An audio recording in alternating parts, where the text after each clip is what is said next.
Doctor Fire. ¿Y por qué es relevante revisar la historia de la revolución comunista, que es la revolución rusa o la revolución bolchevique? Es lo mismo.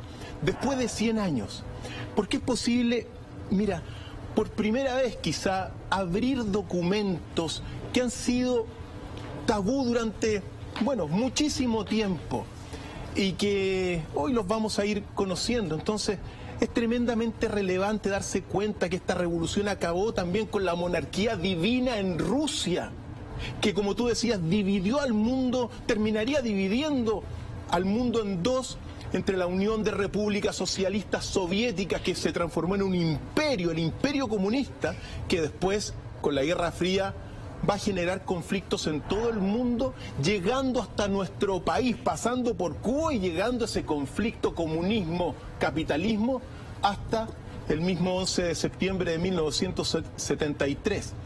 Y a revelar en este sentido, desde el principio, ciertos datos que son importantes, sobre todo para muchos chilenos que, bueno, los desconocen. Como por ejemplo que la revolución comunista, desde 1917 en adelante, le costó la vida a 100 millones de personas, Ignacio. 100 millones. Y ahí están los datos según el libro negro del comunismo. Pero uno tiene que mencionarlos. En la Unión Soviética le costó la vida a 20 millones de personas. En China, 65 millones de personas murieron por la revolución. En Corea del Norte, 2 millones, en Camboya, 2 millones, etc. En Iberoamérica, 150.000 personas. Ahí, claro, dentro de esas 150.000 personas están los 3.000 detenidos desaparecidos del régimen de Augusto Pinochet.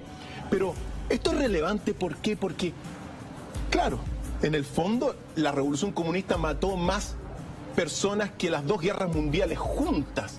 Pero cuando uno habla desde el punto de vista del chileno, de la opinión pública, el comunismo aquí tiene otra percepción. ¿Por qué? Porque fue perseguido durante décadas por el régimen militar. Acuérdate los discursos contra los marxistas, contra los comunistas. Si tenías una revista roja, te hacían detener, desaparecer prácticamente. Entonces, en nuestro país, al contrario de la realidad global, se generó como una especie de victimización de estas personas vinculadas al comunismo, marxismo o socialismo, como le quieran llegar como se le quiera decir, durante ese régimen. Entonces, es importante darnos cuenta un poquito de estos datos iniciales y comenzar a darnos, digamos, a decantar las razones de la revolución, las causas de la revolución, porque la revolución comunista tuvo fundamentalmente dos revoluciones. La revolución de febrero de 1917, que es la que nos vamos a centrar hoy día. 100 años. A 100 años, y la revolución de octubre de 1917, donde ya se consolida y se forma el Ejército Rojo, que, bueno, la vamos a dejar un poquito más para adelante. Pero es importante centrarnos en esta primera revolución, la de febrero. En el fondo es febrero y marzo. Es aquí, en estos días, hace 100 años, cuando, por ejemplo, Nicolás II abdica del poder por primera vez después de 300 años. Entonces, resumiendo algunas cosas, las causas de la revolución para partir, Ignacio, que es relevante, uno tiene que hablar primero del régimen divino monárquico del zar Nicolás II y de su familia, que era un régimen autocrático, era un régimen feudal, era un régimen bastante dictatorial en muchos aspectos, y que fue causa también del levantamiento, bueno, de las facciones bolcheviques poco a poco. Recordar que este Nicolás II, el zar de la revolución en este sentido, fue el último zar, pero el primer zar fue Iván el Terrible, Ignacio. Iván el Terrible de fines del siglo XVI. Él fue el primer zar, digamos así, digamos que obtuvo el título, y que después, bueno, su tercer hijo, Teodoro I, funda la dinastía Romanov, que va a ser la que va a concluir con esta revolución. Entonces, eso es importante. Evidentemente, Iván el Terrible da para un capítulo entero, porque tenía 4 personalidades, era el hombre más culto de todas las Rusias, así se preciaba él. Era un hombre que dialogaba solamente con Dios porque era elegido para gobernar desde el cielo. También era un hombre, bueno, muy afín con todo lo que es los lujos de palacio, y también amaba la tortura. Entonces era un perfil que vale la pena ir, digamos, profundizándolo en otra ocasión, pero ahí comenzó esa monarquía divina que va a concluir después de más de 300 años en la Revolución. Otra causa fue también de la Revolución de 1917, es la débil economía que tenía Rusia en aquel entonces. Piensa tú que para fines del siglo XIX, Estados Unidos era la principal potencia industrial, y para los tiempos de la Revolución, la economía de Rusia industrial era 14 veces menor que la de Estados Unidos, 6 veces menor que la de Alemania y 2,5 veces menor que la de Francia. En consecuencia, uno tiene que plantear eso, porque dentro de esa débil economía se va a detonar todo lo que es la cuestión social. Es decir, se abolió la servidumbre feudal en 1861 en la Unión Soviética. Entonces, todos los campesinos que estaban amarrados a los feudos quedaron libres y comenzaron a emigrar a las ciudades a trabajar en las industrias. Y como todo capitalismo industrial, claro, la industria en aquel entonces y hasta el día de hoy trabaja con la ley de bronce del capitalismo, que es muy simple: pagarle lo mínimo para la subsistencia al proletario o al obrero. En consecuencia, se detona una situación social muy delicada por parte de los obreros, que van a ser de alguna forma caldo de cultivo de las ideas revolucionarias. O sea, las condiciones de trabajo eran tan precarias, el nivel de explotación era tan alto, que esa fuerza de trabajo se convierte en una verdadera olla a presión. Tú lo dijiste. Y eso es lo que ocurría en otros países, solamente que ahora eso ocurrió en los países europeos 50, 60 años antes. Pero en 1917 se va a detonar todo este malestar social debido, en otras cosas, a las condiciones insalubres e indignas del trabajador que vivieron en esos primeros tiempos. También, dentro de este escenario, uno tiene que recordar que los campesinos, van a ir siendo, como te señalaba, no todos, pero una selecta minoría en un principio, los que van a ir sembrando en los diferentes estamentos lo que son todos los ideales revolucionarios de Marx, de Lenin posteriormente.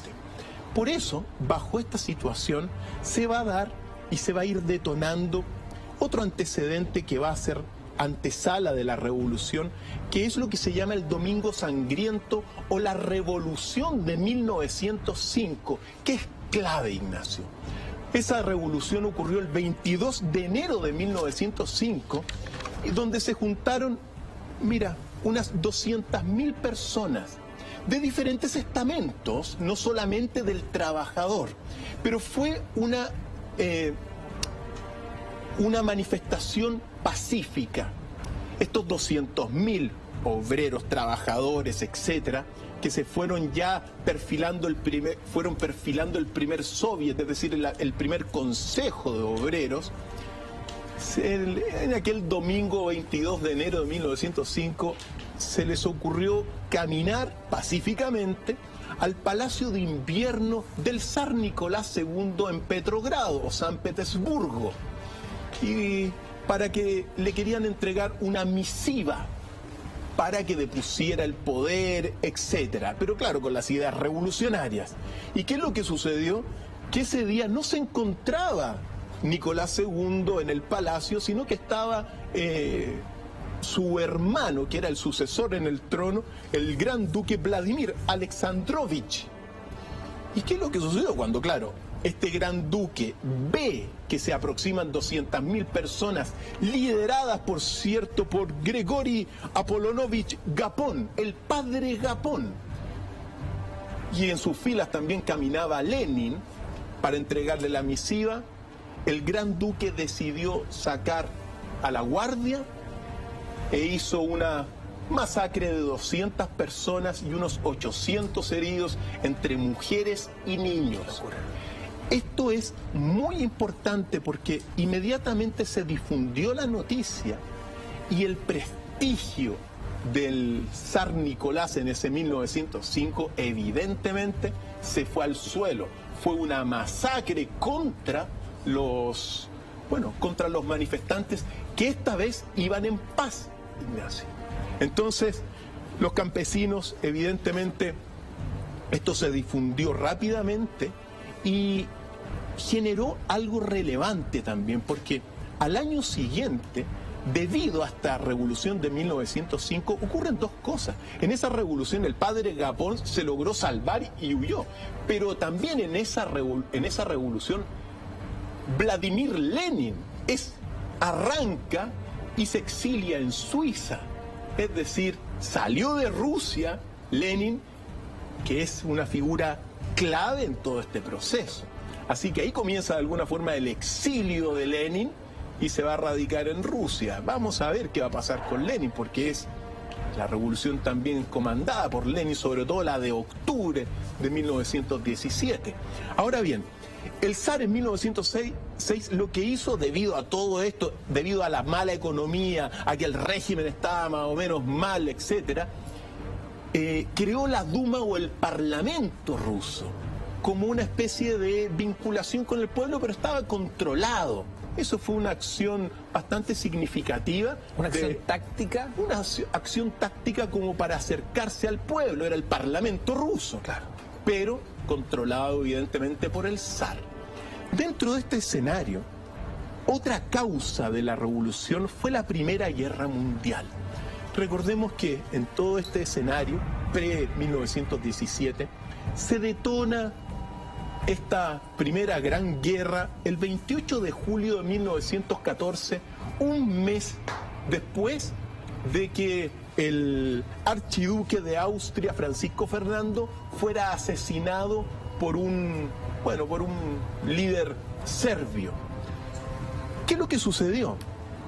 Rusia, evidentemente, apoyaba a los serbios y se detonó la guerra. Se detona la guerra y Rusia en un primer momento, en los primeros meses, logra avanzadas importantes y triunfos. Pero al cabo del poco tiempo comienza a cosechar derrota tras derrota, sobre todo en el frente con Prusia. A tal grado que le costó en prácticamente un año, un poquito más de un año, la vida a 1.700.000 rusos. Y dejó a otros 6 millones de rusos heridos por todo esto. Una masacre. Una masacre. Entonces, claro, ¿por qué? Porque el ejército no tenía buen abastecimiento. A veces, por ejemplo, le mandaban las balas con calibre distinto. No le llegaba bien la comida muchas veces al ejército. En otra ocasión también las fábricas se mostraban insuficientes para producir todo lo que necesitaba. Las líneas ferroviarias insuficientes. En consecuencia, evidentemente, presionados por el Partido Obrero Socialdemócrata liderado por Lenin, que va a ser liderado por Lenin, fue el que se opuso a la guerra. Entonces, se tuvo que retirar de la guerra. Al poco más de un año después, se retira Rusia de la guerra y eso va a ser poco a poco quizá la antesala, porque ellos se retiran, comienza la retirada en septiembre del año 1915. Y claro, con la retirada del ejército de la guerra, ya todo va a estar centrado en Rusia, en el interior de Rusia, para los efectos de la revolución. Y evidentemente dentro de todo este escenario, no solamente se le suma la impopularidad de la zarina, que era de origen alemán, de Alejandra, de origen alemán, la esposa de Nicolás, y que estaban en guerra, sino que también entre todos los episodios que dan causa, es muerto y asesinado Rasputín. Y Rasputín, en este sentido, recordemos que Rasputín fue un asesor oculto de la emperatriz. Y él dijo, yo tengo afortunadamente las palabras que difundió tiempo antes sobre el destino que iba a correr la familia en ciertas circunstancias. Porque Rasputín, mira, amado y odiado, gran amante Rasputín, pero al mismo tiempo se le llegó a llamar el diablo sagrado. El diablo sagrado, Ignacio, el hombre que vemos en pantalla. Pero mira lo que dijo Rasputín, según saco de los testimonios originales. Dice, si muero o me abandonáis, perderéis a vuestro hijo y la corona en 6 meses. Eso le dijo Rasputín a la emperatriz y a todo lo que fue la nobleza, digamos. Esto se difundió por todas partes. Repito, si muero o me abandonáis, perderéis a vuestro hijo y la corona en 6 meses. Y Rasputín fue asesinado el 30 de diciembre de 1916. ¿Qué pasó con su amenaza? Si uno saca la historia, se cumplió, Ignacio. Se cumplió con la revolución y, bueno, así es. Por eso, de alguna forma, para muchos místicos y psíquicos, Rasputín era como un sustento espiritual, pero al mismo tiempo místico, de todo este último, de la última monarquía divina y zarista de Rusia. Figura bisagra que al desaparecer se genera este descalabro. Por supuesto que sí. Por eso, Ignacio, dados estos antecedentes, estas causas, uno puede entrar de lleno en la revolución. Una revolución que comenzó, ojo, en febrero de 1917 con una huelga de trabajadores de las fábricas de la capital, que era Petrogrado, San Petersburgo. Estamos hablando de un hecho no solo histórico, sino que inédito. Hasta el minuto me imagino que trabajadores articulados para cesar sus funciones, manifestarse y salir a las calles, era algo totalmente insólito para la clase poderosa. Por supuesto que sí, Ignacio. Sí, pero ya se venía, o sea, piensa tú que con todo lo que fue la abolición de la servidumbre, ya los trabajadores que comenzaron a ir a las ciudades fueron caldo de cultivo, donde comenzaron a germinar las ideas revolucionarias. Entonces, desde 1905 ya comenzaron con huelgas. Después, manifestaciones un poco más violentas, como se va a ver, hasta que se llega a esta revolución, que fue la revolución que comienza, como decía, en febrero, pero con esta huelga de trabajadores. Pero el 8 de marzo de 1917, en el Día Internacional de la Mujer, las mujeres de San Petersburgo se unieron a la huelga. Es un dato relevante, Doc, un paréntesis, ¿no? Porque mucha gente siente que lo que sucedió el pasado 8 de marzo es motivo de celebración, de entregarle un regalito a una mujer como si se tratase de un cumpleaños, un cariñito. Uno puede hacerle un regalo a su pareja, a su mamá, en cualquier momento del año, ¿no? Pero lo que sucede ese 8 de marzo es más bien una conmemoración donde se homenajea a todas las mujeres y a todos los hombres que también han luchado por reivindicar los derechos de las mujeres.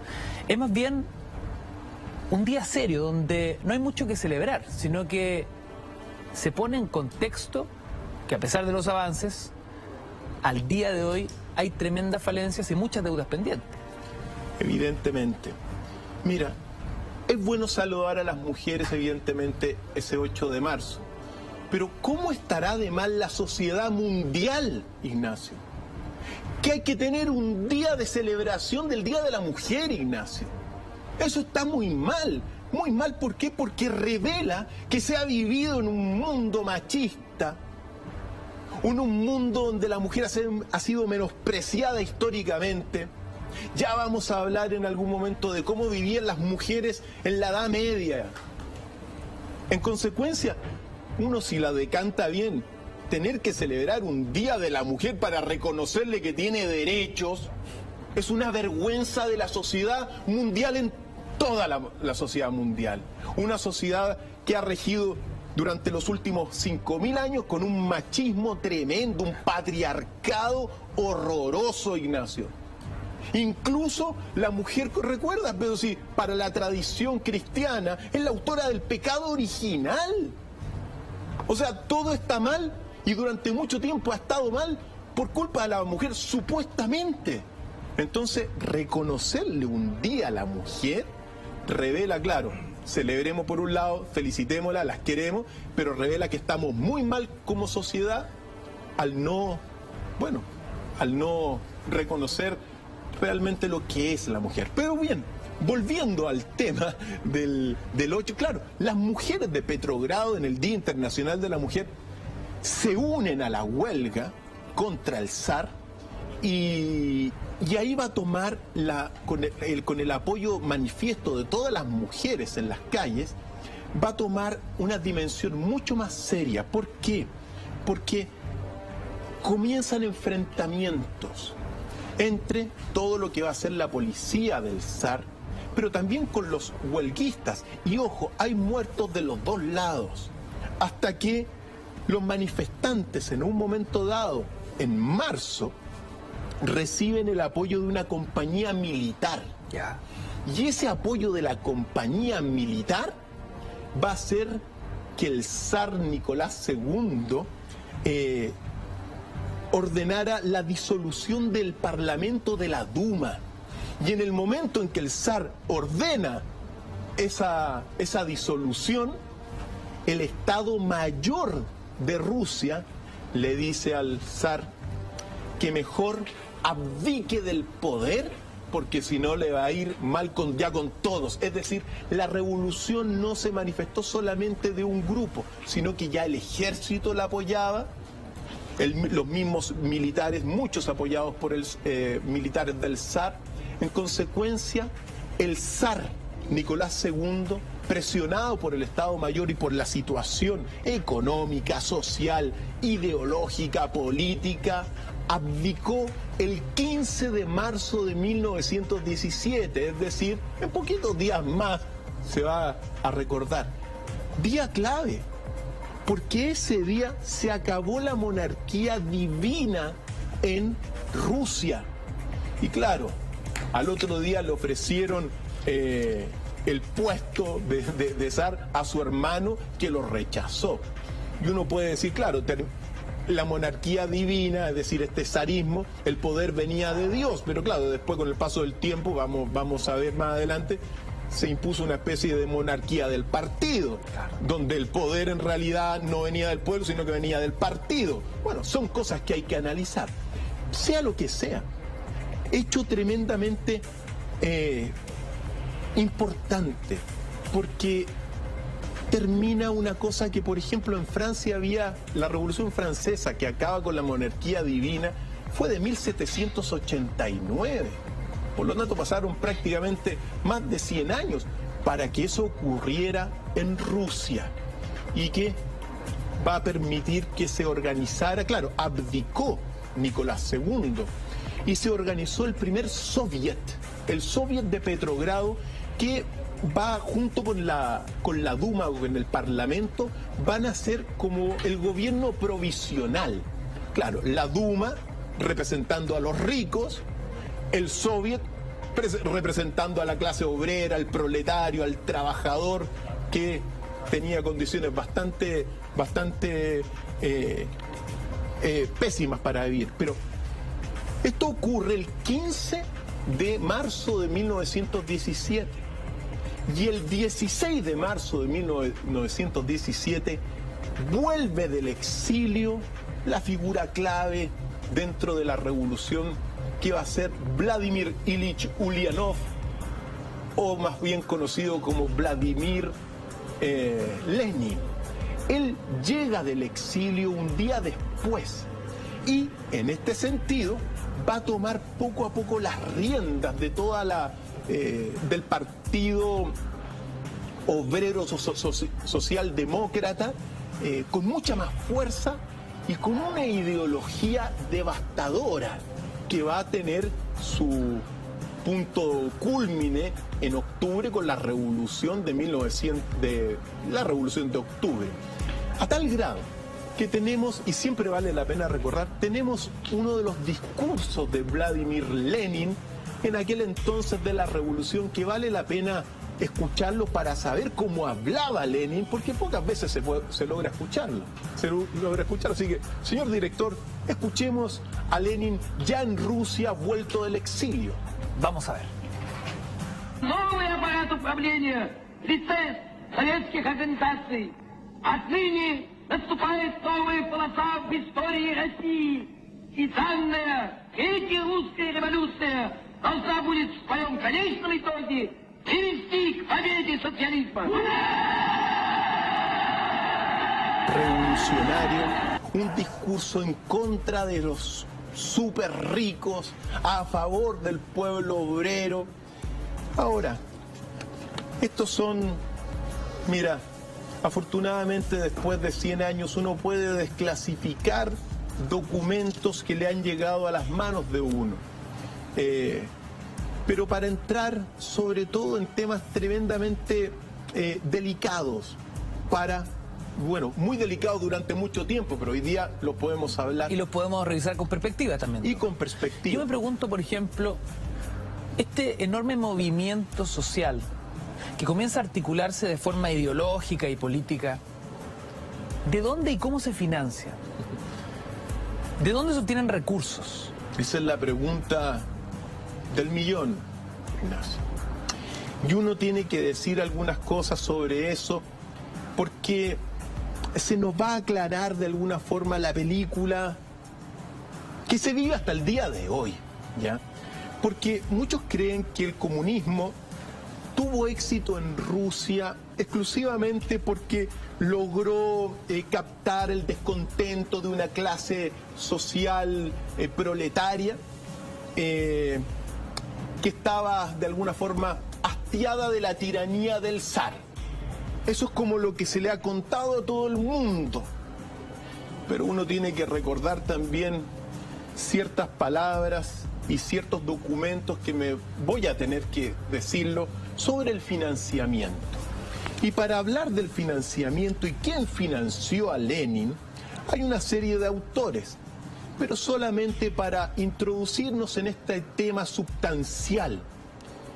Hay un libro que se llama La decadencia de Occidente de Oswald Spengler, gran historiador del siglo XX, y dice lo siguiente: no hay ningún movimiento proletario, ni siquiera uno comunista que no haya operado en intereses del dinero, en la dirección indicada por el dinero y durante un tiempo autorizado por el dinero.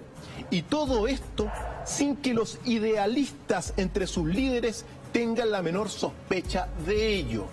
Esto es solamente la introducción al financiamiento de Lenin, Ignacio, ¿ya? ¿Por qué? Porque uno tiene que decir que fundamentado en este libro, La decadencia, fundamentado en el libro Fundaciones, su poder e influencia de René Wormser de 1958 y en otros textos, uno puede decir, por ejemplo, voy a leer textualmente para que no... Esto es lo que arrojan los documentos y nuestros superarchivos. Señala este libro que se mostró la evidencia sorprendente que numerosas fundaciones Rockefeller y Carnegie han estado promoviendo el socialismo desde sus comienzos. Recordemos que los comunistas se autoproclamaban como socialistas, incluso demócratas, ¿ya? Ahora bien, Lenin, entrando en materia súper concreta, fue financiado y su revolución y todo lo que va a hacer a partir de ese 16 de marzo de 1917, fue enviado en un tren sellado desde Suiza con varios millones de dólares en oro. Y fue financiado él, junto con Trotsky y otros tanto, por Marx Warburg, hermano de Paul y Félix Warburg, que querían la formación de la Reserva Federal, de Alexander Helfand, que era un ruso exiliado y desplazado, de Jacob Schiff, que era suegro de Warburg, de JP Morgan y compañía, de Rockefeller y de Alfred Milner Rothschild. Ahí están los retratos de los 6 financistas. Entre los principales, en total más de 40 millones de dólares en oro se llevaron Trotsky y Lenin y fueron llegando a Rusia y fue apoyado. Ahora, sigo citando un texto que se llama Zarismo y la Revolución, escrito por un general ruso. Y dice lo siguiente textualmente, amigos, para que conozcamos la historia. Los principales proveedores de los fondos de la revolución no eran ni los ricos millonarios rusos, ni los bandidos armados de Lenin. La verdadera plata venía principalmente de cientos de círculos británicos y americanos que por mucho tiempo habían prestado su apoyo a la causa revolucionaria rusa. Cito: el importante papel jugado por el acaudalado banquero americano Jacob Schiff en los eventos de Rusia, aunque todavía está solo parcialmente revelado, ya no es un secreto. Esto escrito hace... Por eso digo, estos son libros prohibidos que hoy día los podemos mostrar, Ignacio. Incluso en abril de 1917, el mismo Jacobo Schiff declaró que era gracias a su aporte que la revolución rusa había tenido éxito. Simultáneamente a Trotsky, que pasó por Estados Unidos, Canadá y lo mandaron de vuelta para la revolución, fue financiado y subvencionado por Max Warburg y el Olaf Ashling Banken de Estocolmo, de Suecia. ¿Ya? Entonces, mira, acá hay otra declaración fundamental que dice: el señor Bakhmetiev, el último embajador imperial ruso en los Estados Unidos, nos cuenta que los bolcheviques, después de la victoria de la revolución, transfirieron 600 millones de rublos en oro entre 1918 y 1922 a la compañía de Jacobo Schiff. Entonces, cuando uno comienza a observar este financiamiento, se da cuenta que de alguna forma el discurso ideológico de Lenin en contra de los supercapitalistas es parecido a muchos discursos de muchos socialistas que son financiados hasta el día de hoy por los agentes del mismo poder, Ignacio. No ha cambiado mucho la historia. Pero se genera una contradicción brutal. Es que ahí hay otra cosa. Siempre recuerdo una frase fundamental de un autor de 1928 que se llamaba Dutton. Decía: nunca ha habido más mentira deliberada en la historia de la humanidad que la mentira que hubo en el mundo entre 1914 y 1918. Es decir, ese periodo de la Revolución Rusa y también de la Primera Guerra Mundial, según este autor, que no lo olvido, el periodo de más mentira en la historia de la humanidad. Y una de las mentiras es este doble discurso, de alguna forma, que tenía en este sentido Lenin, porque si esto es así, era financiado por los agentes de la conspiración. Divide para gobernar, Ignacio, es el lema. A eso quiero llegar, y es importante ser enfático en ese punto. ¿Cuáles eran los motores más profundos de estos financistas? Los motores más profundos... Mira, mientras la economía rusa estaba débil con el zar, estaba lleno de capitales extranjeros la economía. ¿Y cuál era? Y claro, y una economía con una, digamos, una industria muy débil. Evidentemente, estos controladores de la revolución, controladores indirectos, los financistas de la revolución, estaban viendo que era necesario hacer algo así para industrializar a Rusia, para generar potencialmente un conflicto futuro que te permitiera la generación de el desarrollo de la industria de las armas, de la industria del petróleo, de la industria automotriz. Claro, si tengo dos grandes potencias peleando, por un lado estaban, ojo, porque estos financistas eran occidentales, pero también estaban financiando a la Unión Soviética y a la revolución. ¿Por qué? Por el poder. Doc, nos piden de forma encarecida a través de nuestra cuenta Twitter y el hashtag DrFileMB si puede recordar parte de la bibliografía que va marcando estos archivos que han sido desclasificados, ¿no? Textos prohibidos, ocultos durante décadas y que hoy nos permiten tener una perspectiva más global del asunto. Zarismo y la revolución. Gracias por la pregunta. Ahora, si quieren, también me pueden enviar por interno y yo se los mando en detalle. Zarismo y la revolución, escrito por el general ruso Arsen Goulevich. Fundación, su poder e influencia de René Wormers, 1958. Nadie se atreve a llamarle conspiración de Allen y otros documentos que tengo por ahí, pero al menos esos tres textos son fundamentales. Uno de los mejores estudios de la revolución y el zarismo, el que escribió el general ruso, por cierto, y entre otras cosas. Por eso es importante darnos cuenta que si estos antecedentes que están puestos ahí y que se los extiendo a los amigos en casa son efectivos, bueno, que no nos sorprenda que los casos que están ocurriendo en nuestro país, donde uno ve sectores de izquierda socialista financiados por el sobrino de Pinochet, pues, y por todo lo que fue en su momento. Bueno, todos estos casos que nos están destruyendo, no ha cambiado mucho. O el exyerno, más bien. El exyerno, efectivamente, el exyerno. Por lo tanto, todos estos, cuando uno se pregunta entonces, ¿quién controlaba la revolución?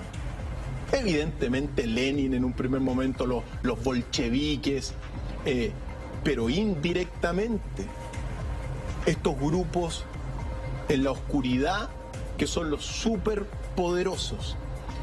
Y esto es relevante porque de alguna forma, si uno se da cuenta, estos superpoderosos nunca le han temido a la revolución comunista. Al menos esos superpoderosos nunca le han temido. Quizá porque estaban detrás de un control indirecto. Ese efecto rebote iba al mediano plazo en su directo beneficio. Efectivamente, en el beneficio del desarrollo de las industrias que controlaban estos y otros tantos. Ahora, esto es relevante porque cuando entra en escena Lenin,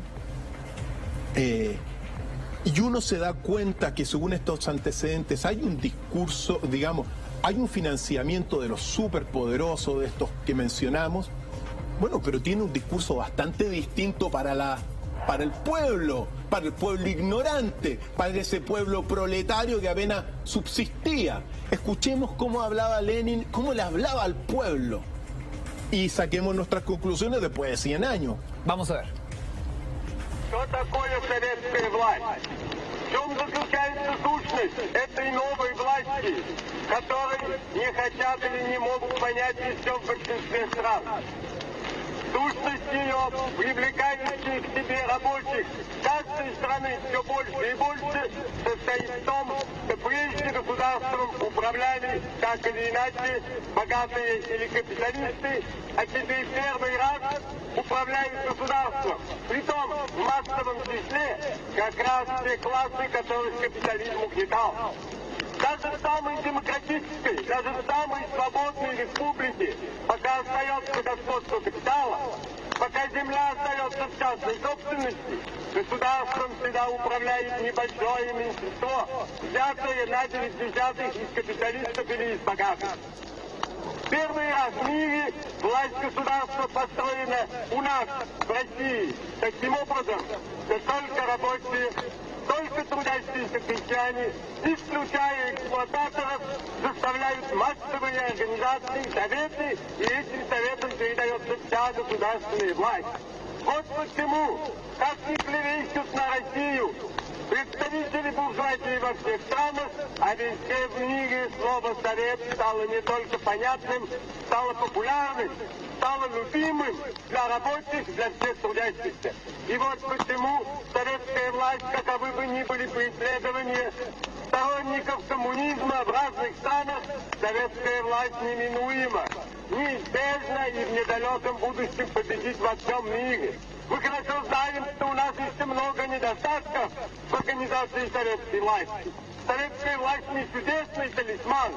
Она не излечивает сразу от недостатков прошлого, от безграмотности, от некультурности, от наследия дикой войны, от наследия грабительского капитализма, но зато она дает возможность переходить к социализму, она дает возможность подняться тем, кого угнетали, и самим брать все больше и больше в свои руки все управление государством, все управление хозяйством, все управление производством. Советская власть есть путь к социализму, найденный массами трудящихся, и потому верный, и потому непобедимый. Documentos claves, archivos controvertidos para poder ir redibujando la historia. El hashtag DrFileMB, y donde sus comentarios y preguntas las recibimos en vivo y en directo a esta hora de la noche. Y a los amigos en casa, otros libros que los tengo acá también sobre que desclasifican estos documentos y estas cosas. Rasputin de Henry Troyat, gran libro, y evidentemente El Capital de Marx. El gran libro donde se hace una radiografía de la sociedad capitalista. Justamente, texto que viene a documentar esta parte de su exposición, que entramos en la figura de Marx ya de lleno. Y aquí está la clave, porque si esto es así, claro, Lenin tiene un discurso ideológico para las masas, pero habría estado financiado, según estos documentos que hemos visto, por los agentes del poder occidentales. Pero mundiales, porque claro, controlaban todo de alguna forma. Sin embargo, Lenin, desde que entra en escena en febrero, en marzo de 1917, va a tomar un liderazgo clave, que va a tener su culminación con la Revolución de Octubre de 1917, que la vamos a ver, esperemos, un poco más adelante. Pero aquí está lo importante, y uno tiene que detenerse en el gran pensador de la doctrina marxista comunista, que es Karl Marx. Y en realidad Marx es un gigante de la historia, del análisis de la sociedad, porque él lo que hace es una radiografía de la sociedad capitalista. Y aquí es relevante meternos en unos detalles, en la teoría real de Marx. ¿Y qué es lo que hizo Lenin que cambió la teoría de Marx? Por eso, Marx, ¿qué es lo que decía? Esto en palabras muy sencillas, obviamente, los libros de Marx son gigantes, ¿ya? Pero lo que dice Marx en términos bastante sencillos es que, primero, la realidad es una realidad material. No hay ningún espíritu, no hay nada. Esta realidad es una lucha. Dentro de esa realidad aparece la persona, más bien dicho, aparece el trabajo. El trabajo hace a la persona. Y esto es clave. Es decir, tu realidad substancial como persona es tu trabajo. Y ese trabajo te saca de esta realidad material, por decirlo en palabras bastante sencillas. Ahora, dentro de la sociedad capitalista, según Marx, el trabajo evidentemente está controlado y dominado por el capitalista burgués, a través de un intangible que es el dinero, que se acumula con la plusvalía. Es decir, si yo soy capitalista burgués, yo con mi dinero compro tu trabajo. Exacto. Y en consecuencia compro tu ser, compro lo que te hace a ti ser persona. Por lo tanto, lo que acumula el capitalista, según Marx, no es el capital, lo que acumula realmente es la fuerza productiva y en consecuencia el trabajo. Por lo tanto, dentro de este análisis, Marx dice que en realidad el capitalista controla a las personas.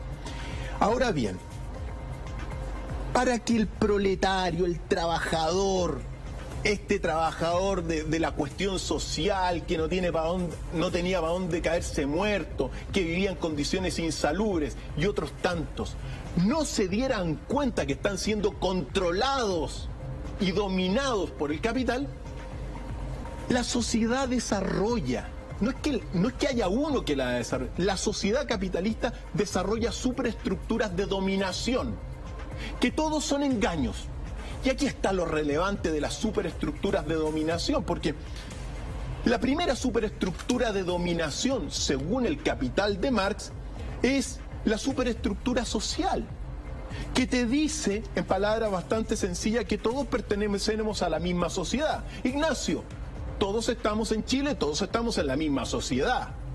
Primera superestructura de dominación, porque eso es falso, según Marx. ¿Por qué? Porque la sociedad se divide en clases sociales que dependen de la propiedad y del trabajo de cada persona. En consecuencia, las clases bajas están en una sociedad bastante distinta que las clases medias y de que las clases altas.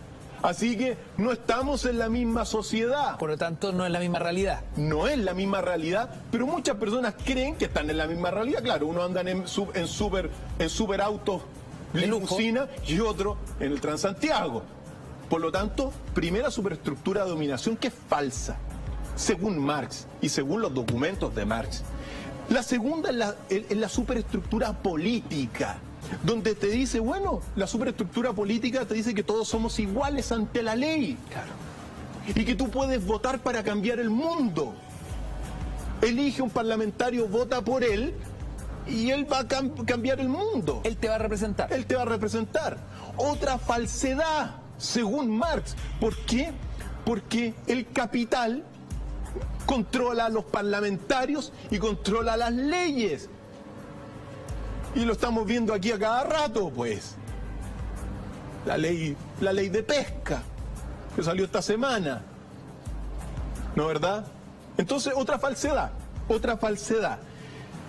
Está después la superestructura económica, donde el capitalismo te dice que el crecimiento va a acabar con la pobreza. Eso es el gran discurso. El crecimiento acaba con la pobreza. Otra falsedad según Marx. ¿Por qué? Porque el crecimiento lo que hace es generar desigualdad. Claro, esa riqueza no chorrea a las capas más desposeídas. Efectivamente, y la supuesta ideología de que después cuando haya muchos ricos, los ricos van a chorrear el dinero y que entonces se va a acabar la pobreza con el crecimiento, es falso. Porque todo el sistema capitalista tiende a la división y tiende a los monopolios. Porque esa riqueza se acumula. Así es. Y está fundamentado también en la avaricia, en la codicia, en la usura, en el egoísmo, el capitalismo. Entonces, otra falsedad. El crecimiento no va a acabar con la pobreza. El crecimiento está acabando con los recursos naturales, con la convivencia, con muchas cosas. No con la pobreza. No con la pobreza. Está acabando con muchas cosas, pero claro, el discurso es no. Hay que crecer, es decir, consumir. Y el consumo es el bien. Bueno, según lo que uno ha leído de estos autores, eso es falso, pero te domina la sociedad. Otra superestructura de dominación, la económica. Después está la superestructura filosófica, Ignacio, que te dice que en realidad, mira, ¿para qué alegas si todos somos iguales y tenemos la misma naturaleza? Es decir, tú y yo somos iguales, Ignacio, todos somos iguales. Uno anda en el Transantiago, otro puede andar en un super jet, pero todos somos iguales en naturaleza. Compartimos una naturaleza común. Otra falsedad, Ignacio, del sistema. ¿Por qué? Porque el trabajo hace tu naturaleza. No hay según Marx, no hay una naturaleza filosófica, es una gran mentira, según este análisis de Marx, sino que es en realidad tu trabajo lo que te hace tu naturaleza. En consecuencia, si tú eres, claro, un trabajador que gana mucho, claro, ganas mucho, esa es tu naturaleza. Pero hay otros que tienen otra naturaleza porque su trabajo hace la naturaleza. Y también no hay ninguna naturaleza metafísica ni espiritual. Entonces, esta cosa de los derechos humanos, falso. La persona, la naturaleza, lo hace el trabajo. El trabajo es la persona en el capitalismo. Por lo tanto, nadie es igual a nadie en ese sentido. Doc, con los postulados de Marx como gran contexto y como gran Biblia ideológica, ¿qué sucede el mes de octubre de 1917? La segunda fase de la Revolución Rusa. La última fase de la Revolución Rusa, Ignacio, es la que vamos a dejar pendiente para más adelante, porque es la parte donde comienza. Primero la lidera directamente Lenin, pero en este sentido la vamos a dejar un poco, y es la más violenta de todas, solamente para ir finalizando este análisis de la superestructura cortito, Ignacio. Decir después que está la superestructura moral, que es otra falsedad según el capitalismo, donde te dice que si te sientes menos, practica tus virtudes que te van a hacer feliz. En consecuencia, eso es falso, porque en realidad el consumo en el capitalismo te genera la felicidad, no tus virtudes. Y está la superestructura religiosa, donde se te dice que bueno, que si tú quieres vivir en el paraíso, espérate morir, pues. Y en el cielo vas a tener todos los premios que no tienes acá.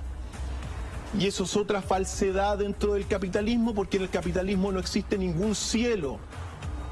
En el capitalismo, bajo esta estructura, es materialista.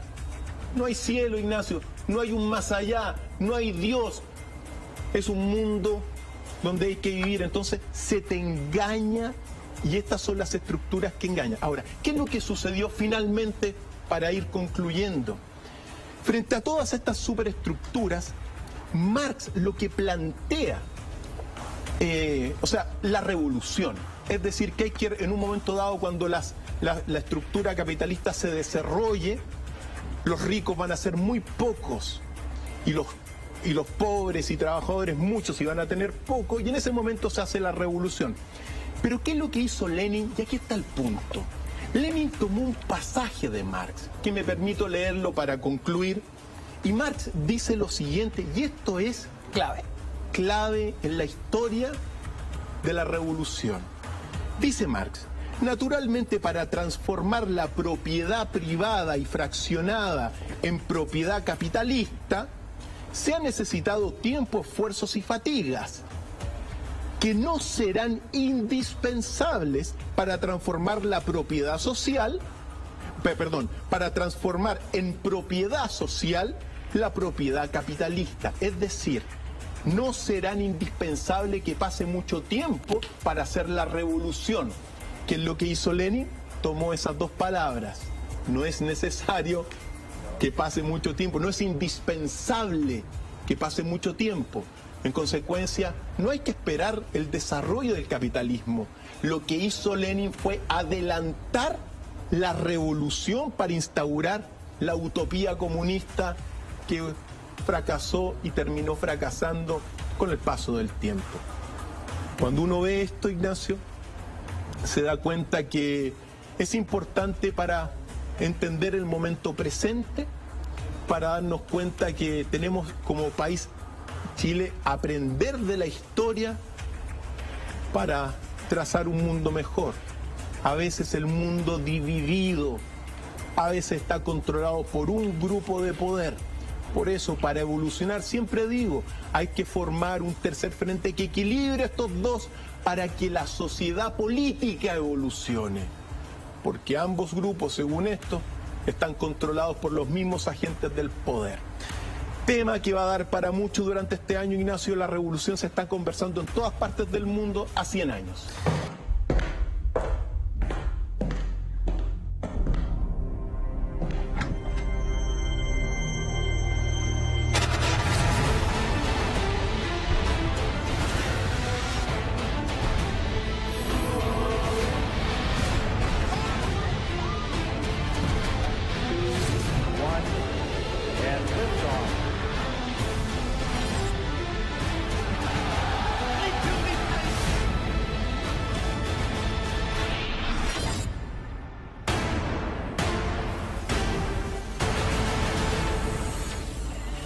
Doctor Fine.